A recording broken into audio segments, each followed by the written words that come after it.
Hey guys, George at SoundTraxx here, and this week we're going to talk to you about our brand new release, the BH2. This is a Tsunami2 for Bachmann HO Steam models.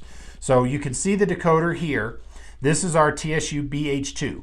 So the part number is 884814. And this is an 8-function decoder. It has a 2-watt amplifier and a 2-amp stall current for your motor. Now this is designed as a drop-in decoder to fit in place of your original Bachmann Sound Value decoders that you've gotten in the Bachmann models over the years. So you can upgrade the sound value to the Tsunami2, or you can actually use the BH2 in your non-sound Bachmann models.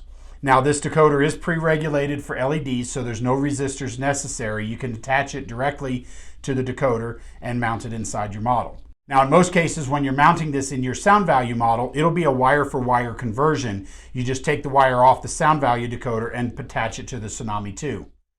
Now this will be a quick, easy installation. You can use this for any other models as well. TSU-BH2 for Steam.